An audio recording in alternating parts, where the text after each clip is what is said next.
महात गहे पतवार, या देवी सर्वभूतेषु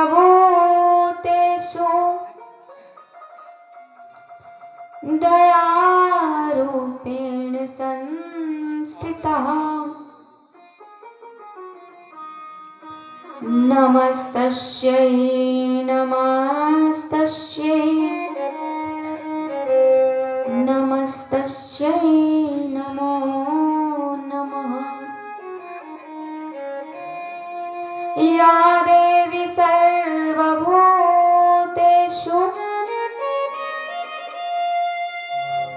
ठैरापतिरूपेण संस्थितः। नमस्तस्यै नमस्तस्यै नमस्तस्यै नमो नमः। दुर्गा दुर्गति दूर कर, मंगल कर सब काज। भक्ति जनन के काज में करना उपकार। लेत सदा सुध दीन की, सहज दया के धाम। जननी जनक गुरुदेव के, प्रभु श्री सीताराम।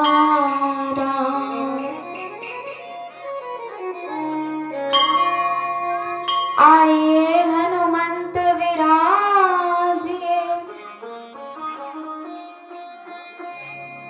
कथा कहूँ मति अनुसार। प्रेम सहित आसन धरूं, विराजे पवन कुमार।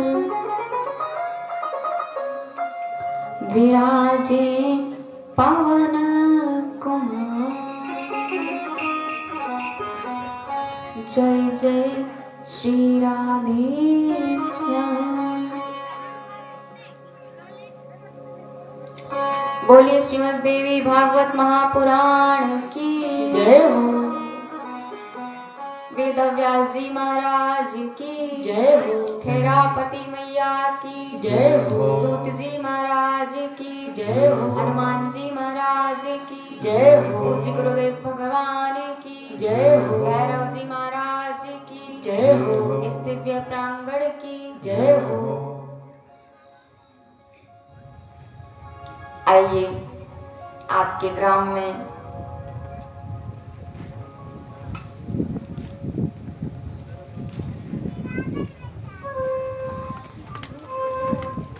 विगत 6 दिवसों से श्रीमद् देवी भागवत महापुराण की ज्ञान गंगा बह रही है, जिसमें आज भागवत का 7वां दिवस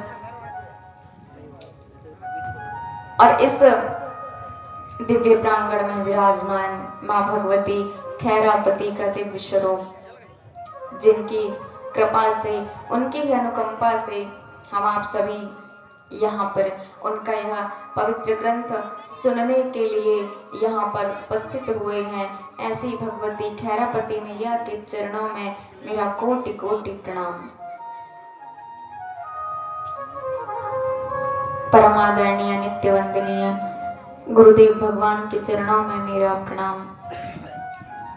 माता पिता को प्रणाम। इस पवित्र ग्रंथ को लिखने वाले वेद व्यास जी महाराज को प्रणाम। इस ग्राम के समस्त देवी देवताओं को प्रणाम।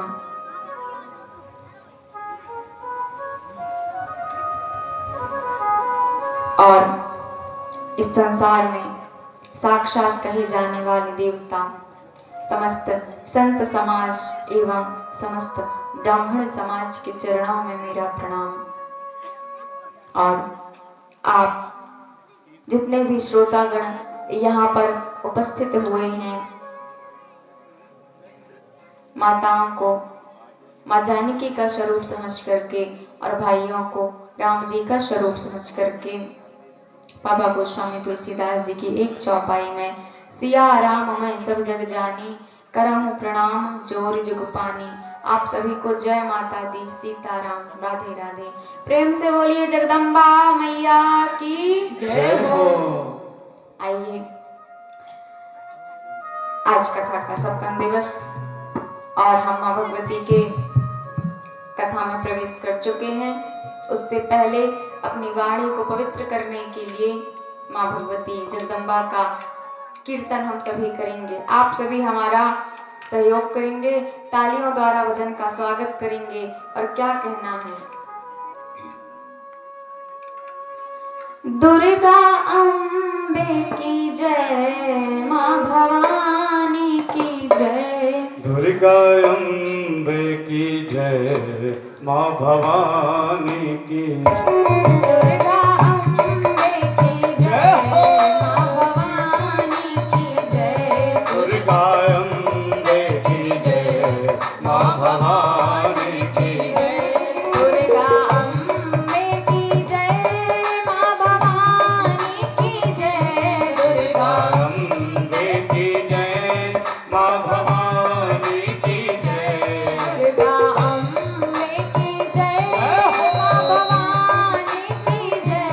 दुर्गा अम्बे की जय, माँ भवानी की जय।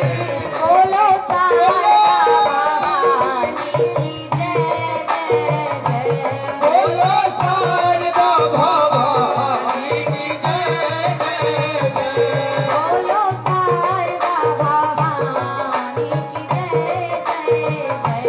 बोलो शारदा भवानी की जय जय जय।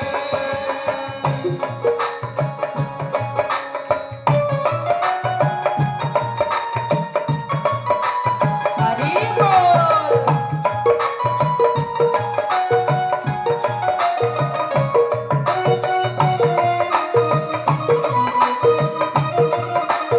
जय हो।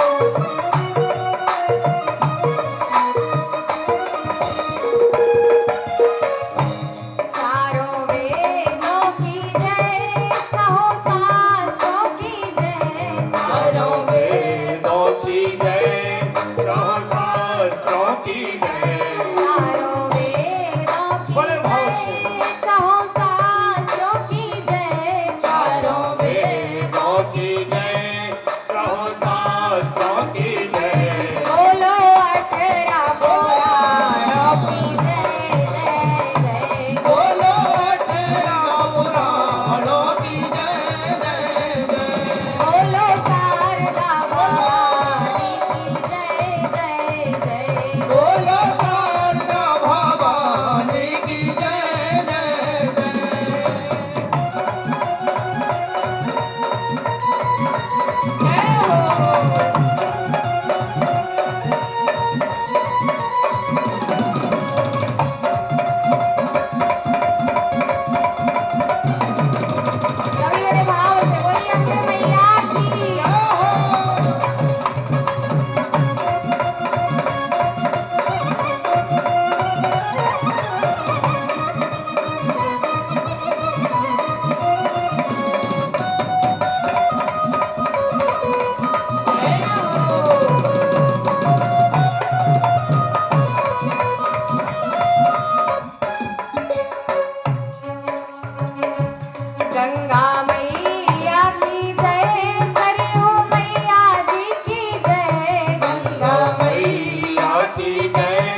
आइए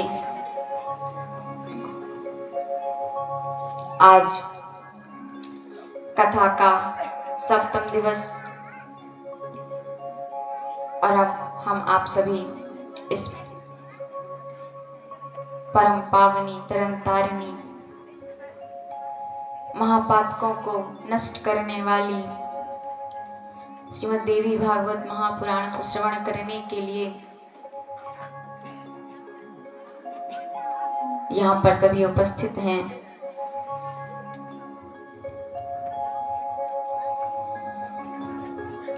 कल आप सभी ने श्रवण किया कि किस प्रकार से दक्ष के यज्ञ का विध्वंस हुआ। इसके पश्चात कल आपने ये भी श्रवण किया कि शुंभ और निशुंभ नाम के दो असुर हुए थे जिन्होंने समस्त संसार में हाहाकार मचा के रखे थे।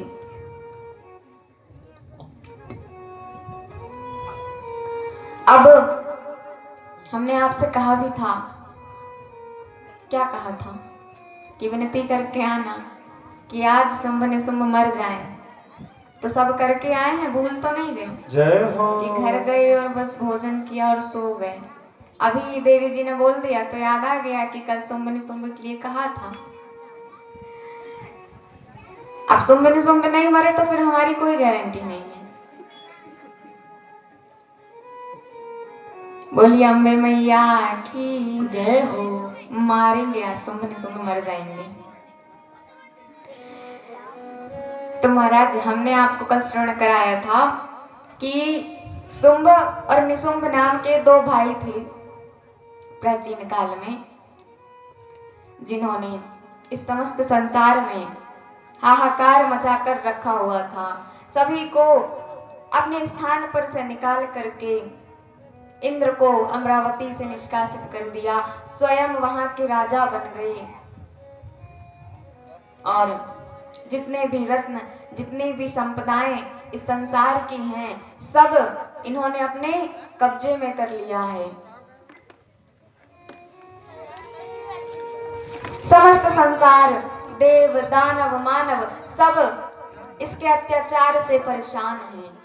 इन दोनों भाइयों के अत्याचारों से परेशान हैं।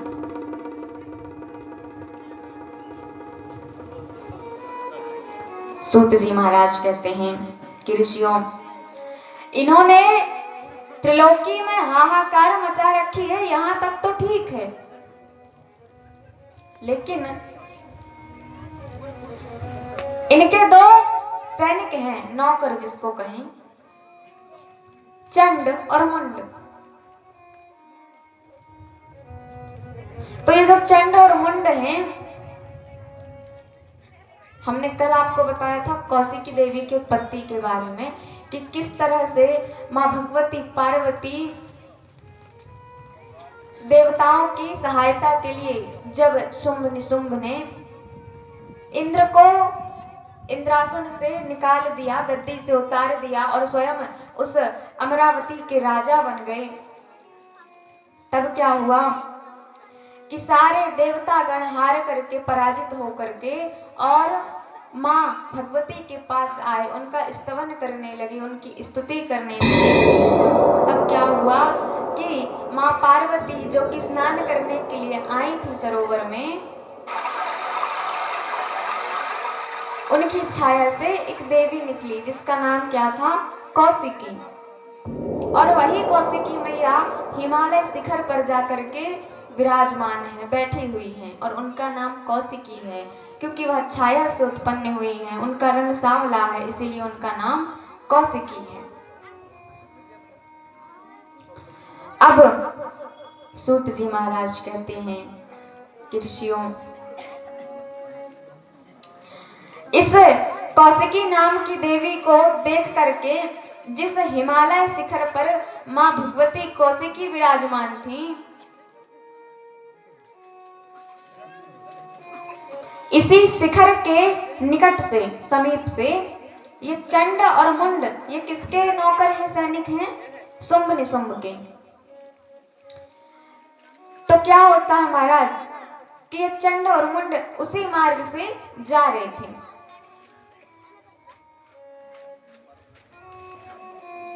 इन्होंने सोचा कि अरे ये तो हिमालय पर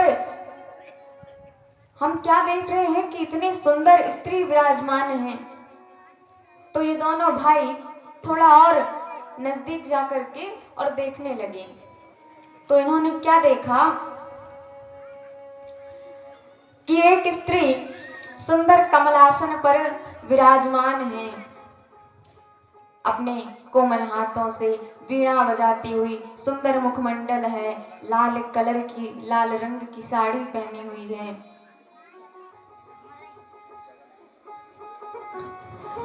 और अपनी मोहिनी से त्रिलोकी को मोह रही है। इसके समान स्त्री समस्त संसार में हमने पहले कभी नहीं देखी।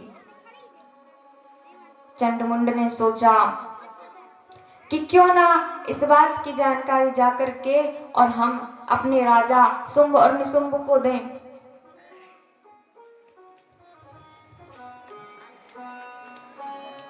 सूत जी महाराज कहते हैं इन दोनों दैत्यों ने मन में ऐसा विचार करके और अपने राजा के पास गए, शुंभ और निशुंभ के पास जाकर कहते हैं कि महाराज हमने आज एक अद्भुत दृश्य देखा है। शुंभ और निशुंभ ने कहा कि चंडमुंड कहो तुमने क्या देखा है। इन दोनों ने कहा कि महाराज हमने हिमालय शिखर पर एक सुंदर स्त्री देखी है। शुंभ निशुंभ ने कहा अच्छा कुछ बताओ उसके बारे में। इन दोनों ने कहा कि राजन हमें ऐसा लगता है कि वह स्त्री इतनी सुंदर है कि इस संसार में वह रत्न स्वरूपा है, रत्न के समान है। हीरे मोती अमूल्य जेवरात और जितने भी अमूल्य संपदाएं हैं उन सब से श्रेष्ठ हमें वह स्त्री लगती है। और हमारा ऐसा विचार है स्वामी कि इस संसार की, इस त्रिलोकी की समस्त संपदाएं आपके पास हैं, तो हमें ऐसा लगता है कि स्त्रियों में वह सबसे बड़ा धन है, स्त्रियों में वह रत्न स्वरूपा है। तो हमें ऐसा लगता है कि वह स्त्री भी आपके पास होनी चाहिए। आप दोनों में से कोई भी भाई शुंभ अथवा निशुंभ उससे विवाह करें और अपनी रानी बनाएं। शुंभ निशुंभ ने कहा अच्छा यदि ऐसी बात है तो तुम जितना हो सके प्रयास करो कि वह स्त्री हमारे पास आ जाए और हमारी पत्नी बनकर के हमारे साथ इस राज्य में रहे। चंडमुंड ने कहा ठीक है स्वामी आप जैसा कहेंगे हम वैसा ही करेंगे। किंतु इन मूर्खों की बुद्धि भ्रष्ट हो गई है। कैसे कि अरे जो इस संसार की उत्पत्ति की कारणभूता है, आधार मात्र है, जगत की माता है, जगत जननी है, इन मूर्खों ने उन्हीं पर गलत दृष्टि डाली। इनको पता नहीं है कि जिस स्त्री के बारे में हम बात कर रहे हैं वह तो जगत जननी है, हम सभी की माता है।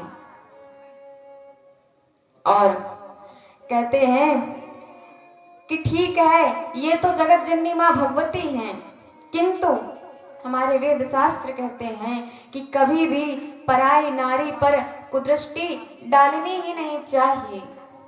क्यों? क्योंकि जो पराई स्त्री होती है वह हमेशा ही हमारे लिए घातक होती है। अब इसका अर्थ ये नहीं है कि पराई स्त्री अर्थात उसको देखना ही पाप है, मतलब ये है कि कुदृष्टि नहीं डालनी चाहिए। कहने का मतलब ये है, हमारे वेद शास्त्र कहते हैं जननी समझा नहीं पर नारी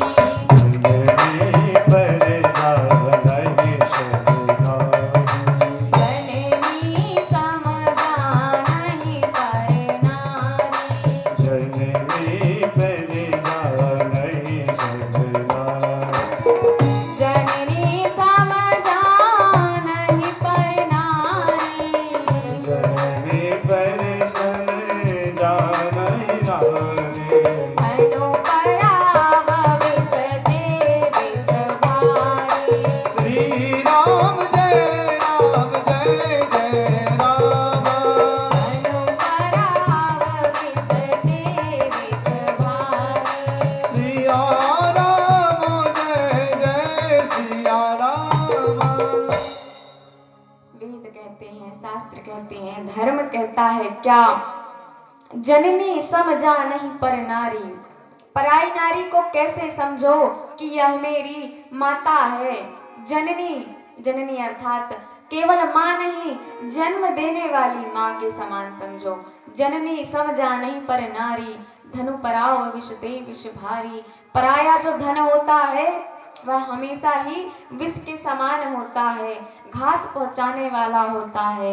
इसीलिए जननी समझा नहीं पर नारी, धनु पराव विष दे विष भारी। हमेशा पराई स्त्री को जननी के समान देखना चाहिए। किंतु इन मूर्खों ने तो संसार की मां भगवती जगदम्बा पर ही कुदृष्टि डाली।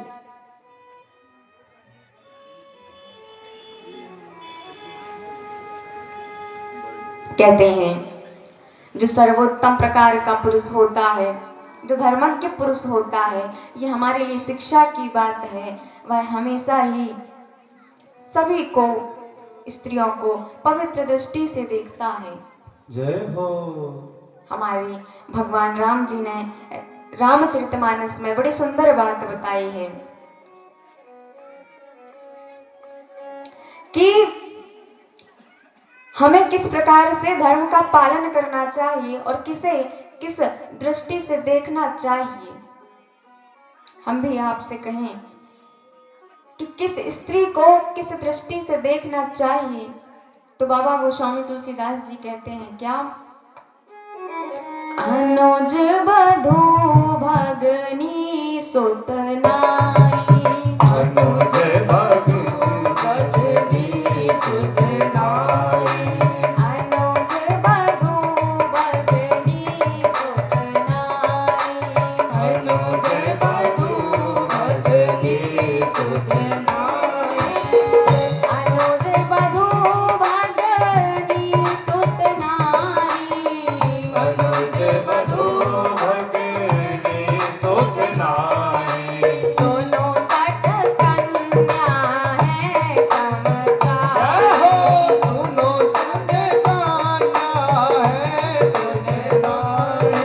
दोनों सठ कन्या है समाचारी। सुनो सठ कन्या है समझारी। बिनहि को दृष्टि बिलो कहि जेहि।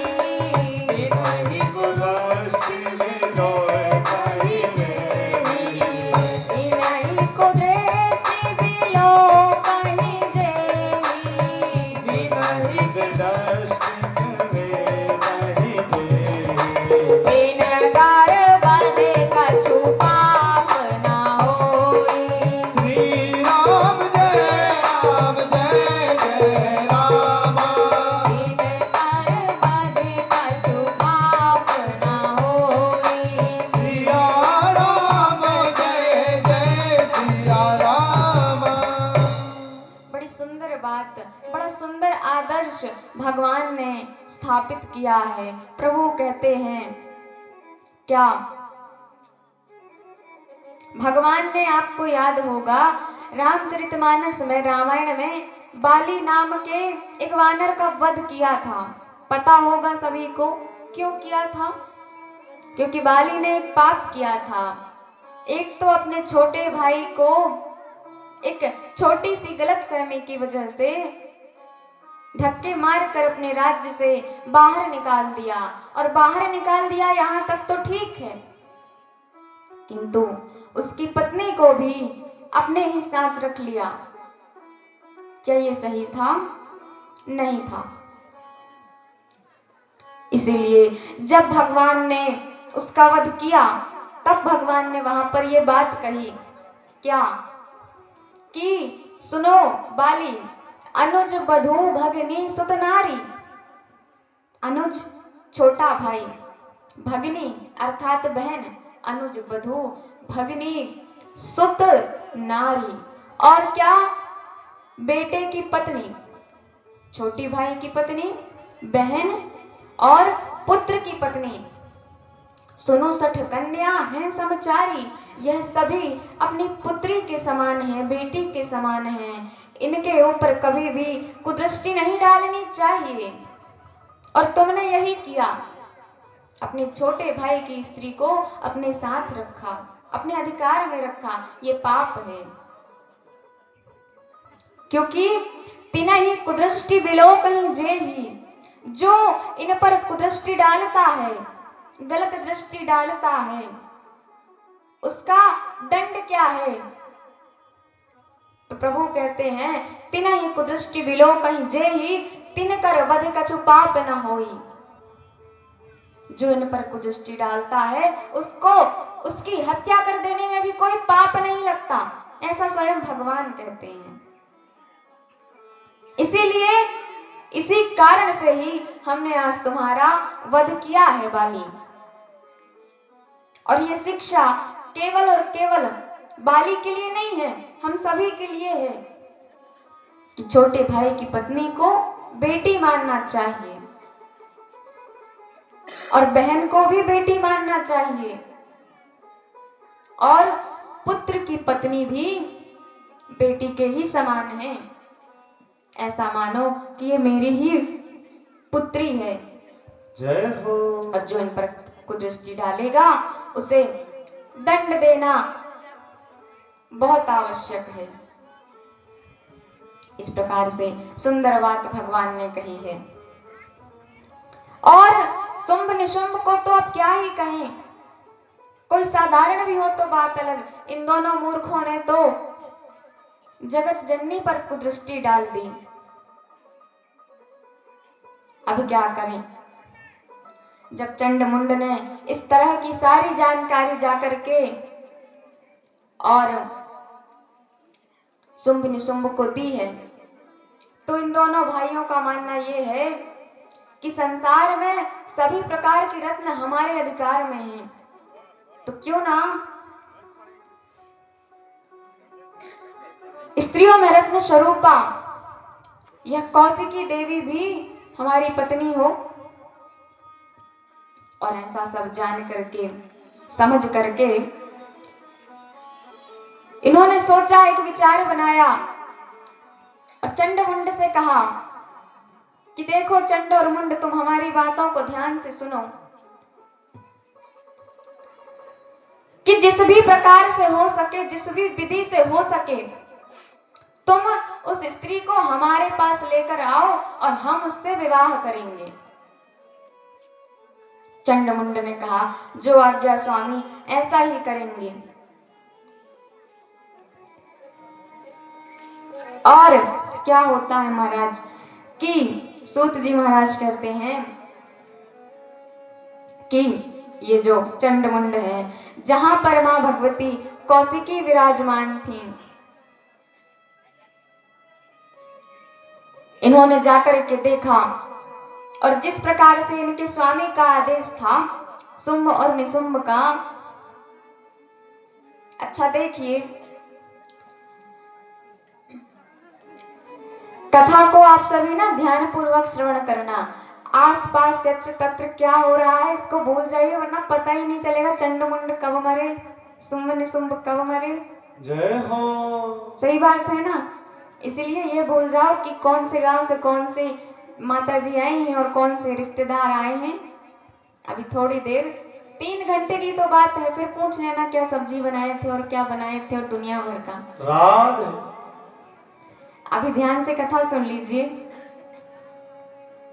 क्योंकि जरा सी आपकी बुद्धि इधर उधर हुई और भूल जाएंगे कि देवी जी बता क्या रही थी। ठीक है? इसीलिए आइए ध्यान पूर्वक कथा श्रवण करें। सूत जी महाराज कहते हैं कि चंड और मुंड इस कौशिकी नाम की देवी के पास आए। सुंदर मां भगवती का मुखमंडल है, दिव्य दर्शन हो रहे हैं। अपने कोमल हाथों से वीणा बजाती हुई कमल के आसन पर विराजमान मां भगवती कौशिकी, जिनके दर्शन मात्र से भक्तों के महापातक नष्ट हो जाते हैं। चंड और मुंड कौशिकी मैया के पास आकर कहते हैं कि हे देवी, तुम कौन हो? कौशिकी ने कहा, हम तो अपना परिचय दे देंगे, लेकिन आप ये बताइए कि आप हमारे स्थान पर आए हैं, तो प्रथम कर्तव्य आपका है, आप बताइए कि आप कौन हैं।